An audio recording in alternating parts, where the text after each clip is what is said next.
Uhilla lakum laylatas siyamir rafathu ila nisaikum. Dihalalkan untuk kalian pada malam Ramadan bersenang-senang dengan istri kalian.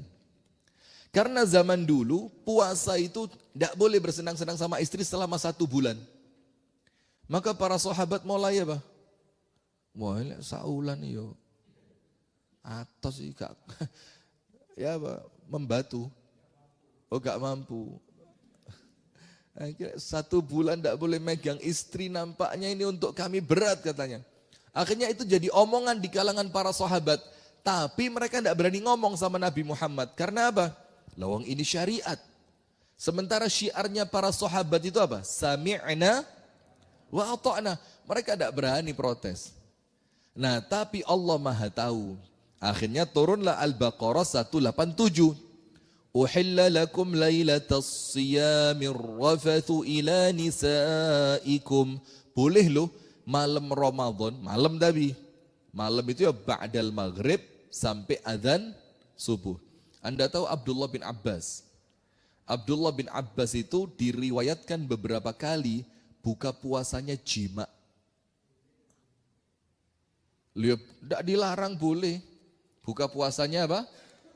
Jima. Jima itu apa? Hubungan suami istri. Jadi kalau doa buka puasanya zahabadz dhama'u wabtallatil uruqu wa thabatal ajru, insyaallah tidak cocok. Durung ngombe kok. Masa dibilang kerongkongan sudah basah, hausnya sudah hilang. Durung lapo-lapo ini. Maka cocoknya apa? Allahumma laka sumtu wa bika amantu wa ala rizqika aftartu. Dengan rezekimu ini ya Allah berupa istri ini, saya buka puasa. Cocok apa enggak? Enggak masuk buat panjenengan. Panjenengan setahun 2 kali tok Idul Fitri, Idul Adha ya. Nah sudah, maka hadirin sekalian, ini 2 ayat yang atasnya menjelaskan tentang bulan Ramadan, bulan diturunkannya Al-Quran, barang siapa yang hadir pada bulan itu wajib dia puasa. Kemudian ayat berikutnya ayat tentang malam Ramadan boleh hubungan suami istri. Ini tetap 2 ayat ini tentang Ramadan. Anda tahu tengahnya apa? 186-nya. Ayat tentang doa. Bayangin, Allah Ta'ala bercerita tentang puasa, Allah Ta'ala bercerita tentang syariat puasa, tentang kewajiban puasa, tentang Al-Quran turun di bulan puasa, tentang bolehnya hubungan suami istri pada malam hari bulan puasa. Ternyata terselip di sana. Kebetulan apa enggak? Kebetulan apa enggak ini? Maksud ada ayat kebetulan terselip. Oh kan itu gak sengaja kelebu dek kono, jane dek surat lain nih. Ada begitu? Enggak ada. Maka artinya para ulama mengatakan kenapa di tengah-tengah ayat puasa Allah selipkan ayat tentang doa. Disebutkan oleh para ulama karena Allah ingin menunjukkan puasa itu tidak boleh lepas dari doa. Maka hati-hati, salah satu kelalaian manusia termasuk kita di bulan Ramadan itu apa? Ketika buka puasa ndak doa, ketika sahur ndak doa. Buka puasa itu sibuk apa? Sibuk buka mangan weci. Ndi lombok kan lombok itu. Enggak pedes orang pondok. Buka puasa padahal ketika dia sedang makan berbuka itu dia punya waktu yang mustajab. Kalau sahur dia lupa pada waktu sahur itu masuk sepertiga malam yang terakhir, di mana Allah Ta'ala turun ke langit dunia dengan berbagai maknanya. Kemudian apa? Allah Ta'ala itu memberikan obral untuk kita. Man yad'uni fa'astajibalah. Yang mau berdoa tak kabulkan, kata Allah. Wa man yas'aluni fa'u'tiyah. Yang meminta sesuatu tak beri apa yang dia minta. Wa man yastaghfiruni fa'aghfiralah. Orang yang mau minta ampun, tak ampuni semua dosanya. Tapi kadang-kadang kita lupa pas sahur itu. Kita mikirnya cuma makan, minum, sing rokokan, nanti sadurunge imsak langsung rokokan. Masih ada yang rokokan? Pak Wanan sudah selesai ya? Alhamdulillah. Maka semua itu akan berhenti pada waktunya. Allahumma Amin. Nah, jadi sudah begitu. Jadi apa artinya hadirin? Banyak orang-orang di antara kita ini lalai, termasuk nanti pengajian sore. Pak Wandoy tidak pernah ngerokok ya? Sekali pernah. Sama sekali. Belas? Loh, kelihatan. Baru ngaku, dulu pernah. Banyak 10 bungkus itu. 10 bungkus sih rolas peng 10 atau 20. Oh, tapi selama hidup ya. Pak Onan berapa bungkus? Oh, ini cocok sama abah saya dulu ini. Jadi baju itu ndak ono sing kenceng baju itu. Bolong kabeh apalagi lek rokoke kretek. Waduh, sedot kerata mencelat genine.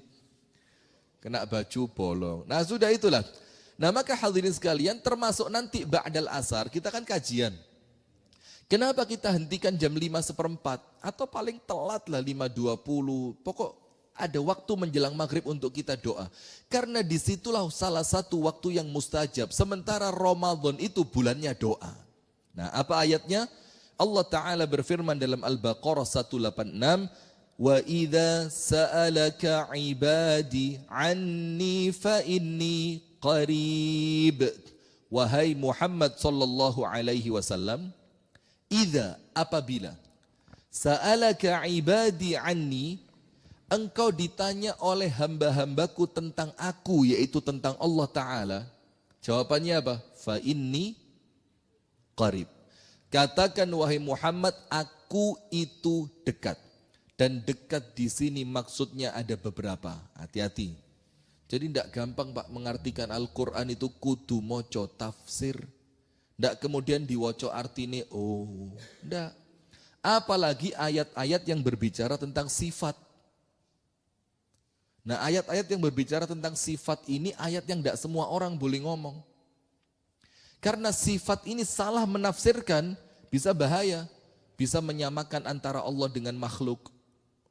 Nanti bisa dianggap mujassimah, membendakan Allah.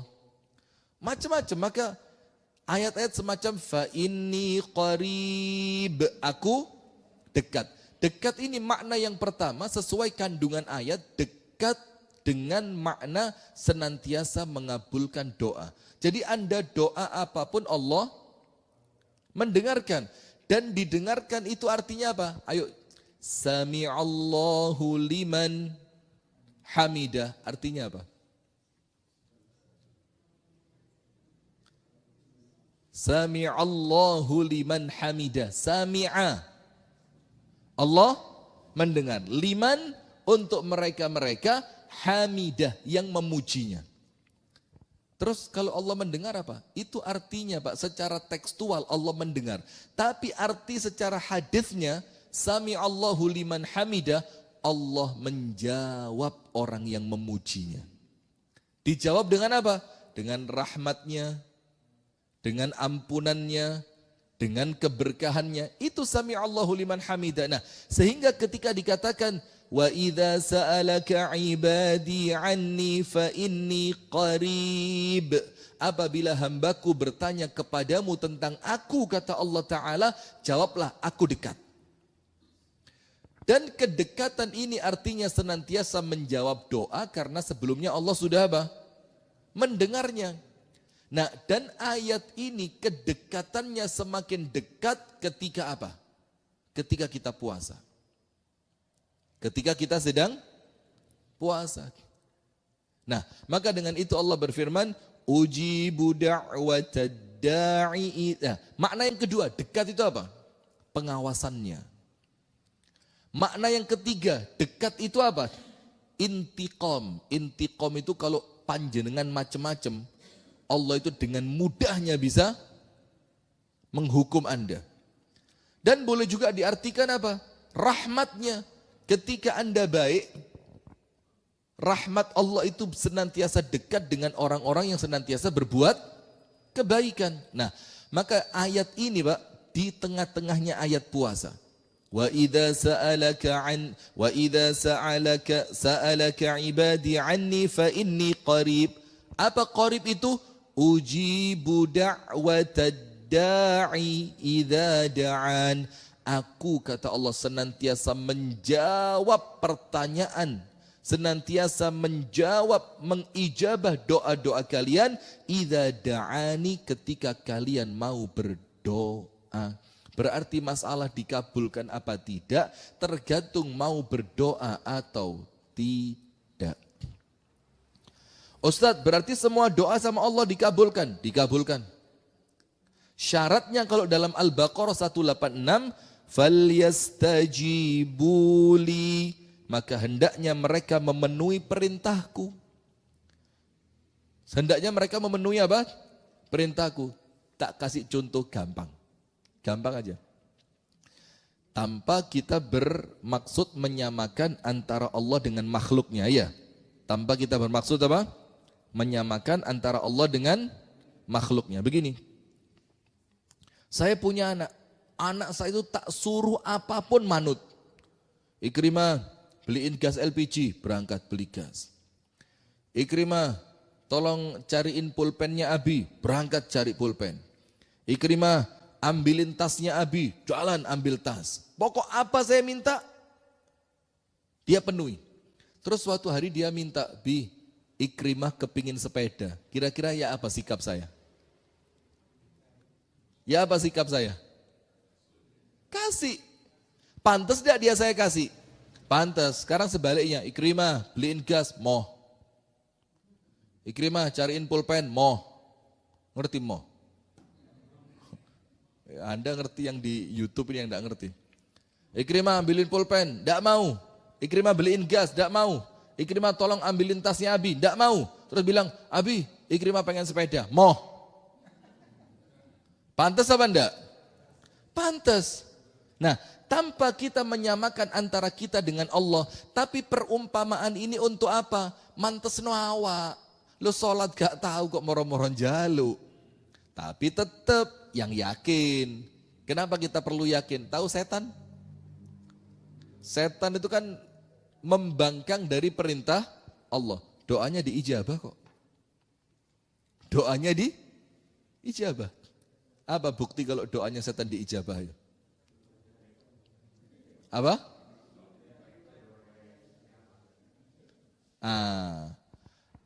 Rabbi bima aghwaytani. Ya Allah, sebagaimana engkau telah menstempel diri saya sesat, fa'anzirni ila yaumi yub'atsun. Maka dengan itu ya Allah, saya minta satu. Apa itu? Kasih saya kelonggaran waktu. Tujuannya untuk ganggu siapa? Ganggu manusia. Ila yaumi yub'atsun. Sampai hari kebangkitan. Diterima tidak sama Allah? Diterima. Jadi artinya, yo bagaimana ya, harap-harap cemas. Kita ini yo berharap doa kita diterima, tapi kita yo khawatir. Bagaimana kalau sama Allah karena dosa kita, karena ibadah yang tidak serius, ternyata doa kita oleh Allah tidak diijabah. Nah, maka yang diminta sama Allah, falyastajibuli, hendaknya mereka senantiasa memenuhi setiap perintahku, kata Allah. Zakat, zakat, puasa, puasa, sholat, sholat. Dengar adzan, cepat. Kemudian ada tempat-tempat yang kita bisa berkontribusi, kontribusi. Ini langsung, seketika Anda minta kepada Allah, Allah langsung kasih. Maka salah satu syarat biar cepat doa diterima itu apa? Dalam hadis dikatakan, ta'arraf ilallahi firraha. Bukan rokok, rohok. Rokok. Susah Pak Wanan stopat kepingin maneh malian. Saya bukan kemarin, sudah berapa lama, bercanda sama muadzinnya Masjid Al-Irsyad Kediri. Sudah tua, umurnya 80. Kalau adzan khas. Jadi suaranya itu antara adzan dan gending gitu loh. Sampai teman-teman bilang adzan langgem Jawa. Sudah ini karena saya senang sama beliau, saya bilang, Mbah, kalau saya ngisi di Al-Irsyad, kalau bukan panjenengan yang adzan, saya pulang. Anda tahu, itu maghrib kurang setengah jam, wis masuk ruang takmir nyekel mic. Kuatri di disi Iliane. Padahal kalau adzan,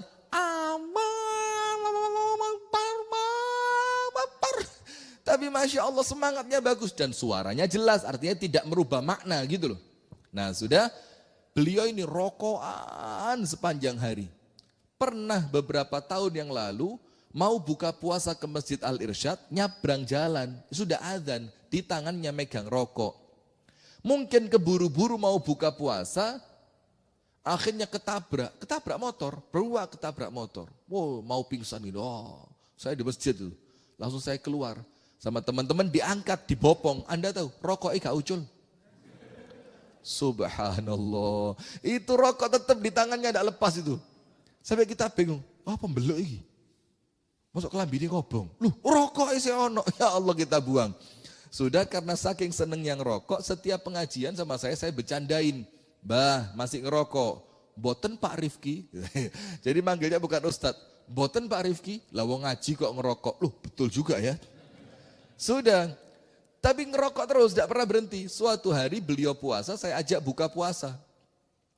Setelah buka puasa selesai, bukan Ramadan ini, berapa waktu yang lalu, baru sebulan yang lalu kira-kira. Setelah makan buka puasa, saya ajak beli lalapan. Ini Mbah Gun kok ndak ngerokok. Kaget saya, biasanya gak mari mangan naik ngerokok. Apalagi kalau perokok-perokok itu habis makan ndak ngerokok ya Pak? Ya Pak Didin? Kalau habis makan ndak ngerokok ya Pak? Kurang sempurna, Masya Allah. Ya inilah dunia itu ya. Subhanallah, kita habis makan tenang ya. Alhamdulillah wiritan. Beliau ini habis makan, bingung, kalau dia oleh ngerokok ini. Apalagi kalau masuk ruangan no smoking. Nah sudah Mbah Gun ini tidak pegang rokok. Dan tidak ngerokok, bingung saya. Kok dungaren? Terus saya tanya, Mbah, kok mboten ngerokok? Kulo tumbasaken, saking tidak tegonya saya. Mbah kok tidak ngerokok, mau saya beliin. Apa kata dia? Mboten Pak Rifki, kulo sampun mandek ngerokok. Duh, kaget saya. Spontan saya bilang, ojo Mbah, umur kari didik kok mandek ngerokok. Eman saya bilang. Astagfirullah, ngamuk dia. Wah Ustadz, ya apa Pak Rifki ini? Wong ngerokok di pengajian disindiri terus, gak ngerokok di wara umur kari didik katanya. Nah, itulah teman-teman, artinya kita sama teman itu yo gak kaku-kaku banget lah. Ya ada bercandanya, ada seru-seruannya. Nah, tapi kemudian bagaimana caranya supaya doa itu cepat diijabah? Salah satu kuncinya, ta'arraf ilallahi firraha ya'rifka fisyiddah. Kenalilah Allah di waktu lapangmu. Lapang itu artinya senang. Kesehatan baik, keuangan baik, rumah tangga baik, semuanya baik. Dalam keadaan senang, Anda kenal sama Allah. Mengenal Allah di waktu senang itu dengan cara apa? Bukan cuma ibadah, berbagi. Itu mengenali Allah di waktu senang. Loh bukan, saya kenal sama Allah waktu senang. Terus mengenalnya bagaimana? Sholatku 3 jam. Lah terus tonggomu kok kayak iya apa? Gak blas. Lah bukan senang itu, bukan mengenali Allah itu. Mengenali Allah ketika senang, itu tentu nomor 1 dengan ibadah. Dengan doa. Jadi waktu senang banyak doa, waktu susah doanya didengar sama Allah. Tahu Nabi Yunus? Nabi Yunus dimakan apa? Bukan dimakan, ditelan ya. Beda, dimakan sama ditelan beda. Ditelan ikan paus. Di dalam perutnya ikan paus, fi dzulumatin thalath. Dilipat ganda, ditutupi 3 kegelapan yang bertumpuk. Fi dzulumatin, di dalam kegelapan thalath. Tumpuk 3. Nomor 1, gelapnya malam. Nomor 2, gelapnya dasar lautan. Karena Nabi Yunus itu habis ditelan, itu dibawa masuk ke dalam. Sampai dasar laut. Dan yang ketiga, gelapnya perut ikan paus. Nabi Yunus bilang apa? Doa yang diulang-ulang tidak pernah berhenti dan tidak ada doa lain. La ilaha illa anta subhanaka inni kuntu minadh dhalimin. Ada 2. Nomor 1, tauhid. La ilaha illa anta. Tidak ada yang berhak diibadai kecuali Engkau ya Allah. Dan tauhid ini sebab terbesar diijabahnya doa. Yang kedua, mengakui bahwa diri kita ini banyak dosanya, banyak salahnya, banyak zalimnya. Allah senang kalau orang ngaku, justru kalau orang sok alim sama Allah dibuang. Ayatnya apa? Fala tuzakku anfusakum huwa a'lamu bimanittaqo. Jangan merasa suci. Karena Allah tahu siapa yang paling bertakwa di antara kalian. Kita itu kalau merasa suci di hadapan manusia, pantes. Manusia bisa dibohongi. Tapi kalau merasa suci di hadapan Allah, diguyu malaikat. Malaikat itu wingi mari lapo mas. Gaya saya ingin kelambi takwa. Gaya saya ingin gaya gamis. Itu maka Allah bilang, tidak usah sok-sokan di hadapan Allah. Fala tuzakku anfusakum. Nah, maka dengan itu Nabi Yunus bilang apa? Yang pertama tauhid, la ilaha illa anta. Yang kedua mengakui kelemahan diri. Subhanaka inni kuntu minadh zalimin. Aku memang termasuk orang yang zalim ya Allah. Kezalimannya apa waktu itu?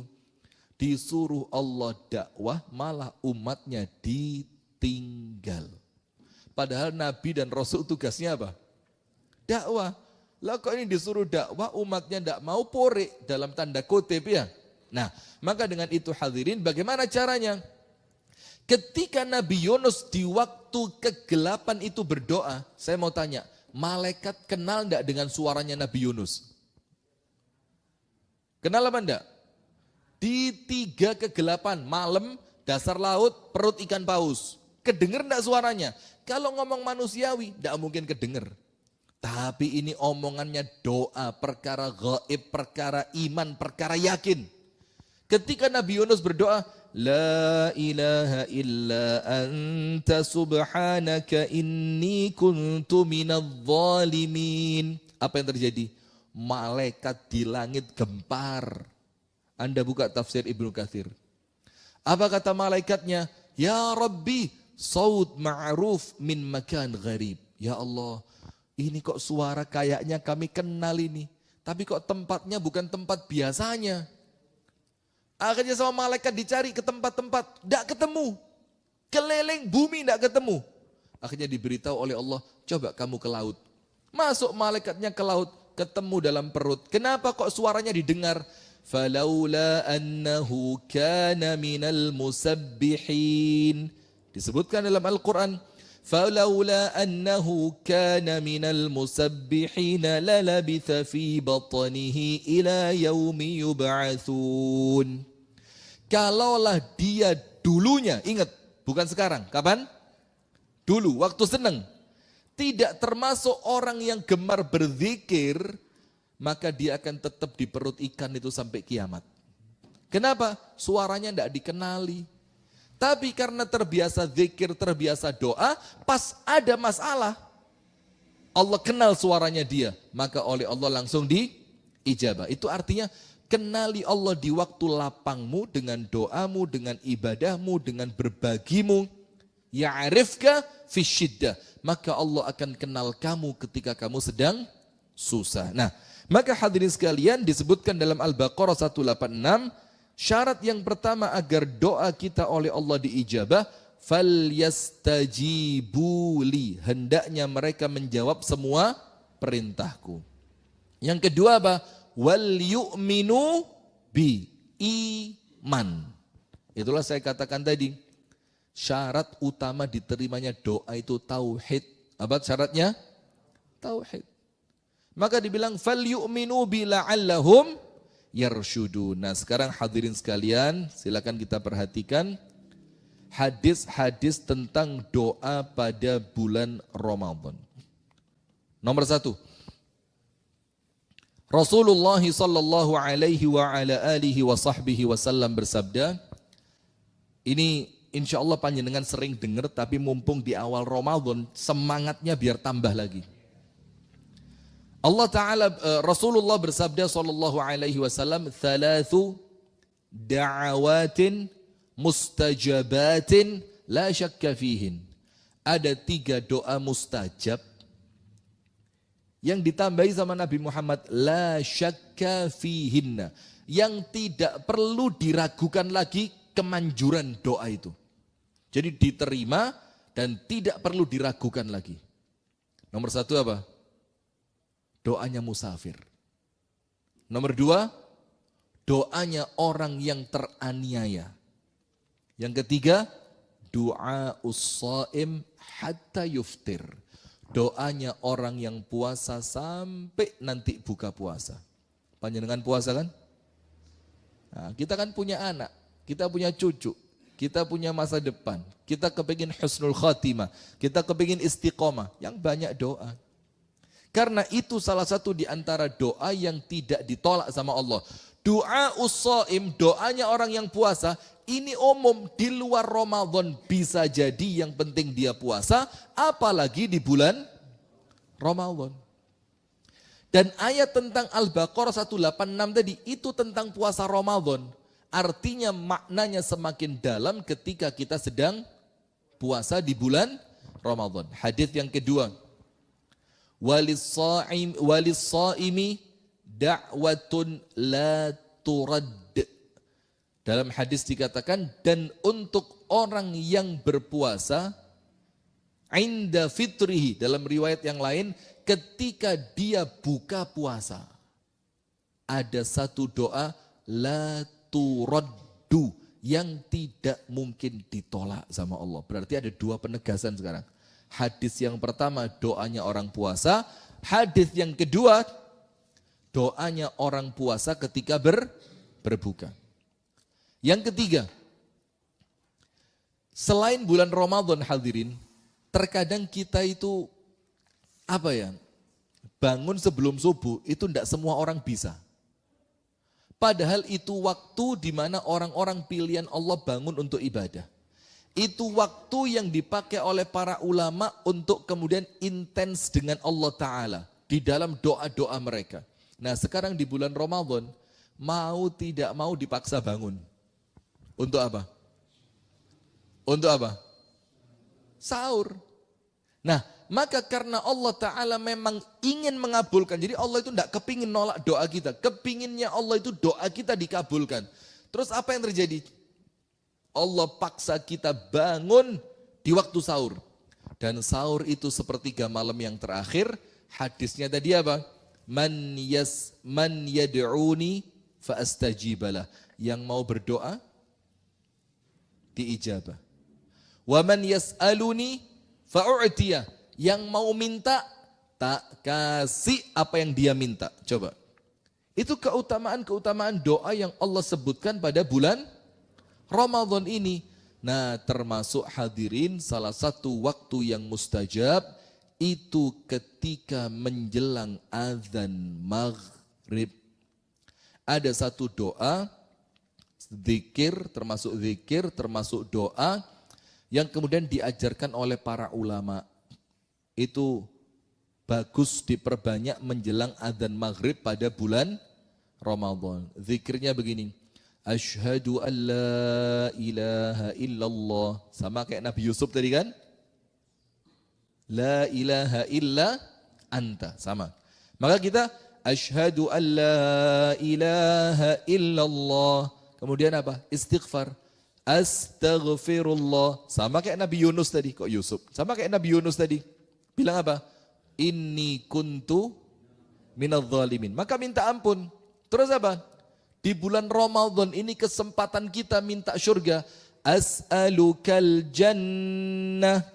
Hamba mohon kepadamu ya Allah, berikanlah kepada hamba apa? Surga. Yang keempat, orang yang beruntung itu orang yang selamat dari api neraka. Maka Rabbana atina fid dunya hasanah wa fil akhirati hasanah. Baik dunia, baik akhirat. Kalau tidak selamat dari api neraka, percuma.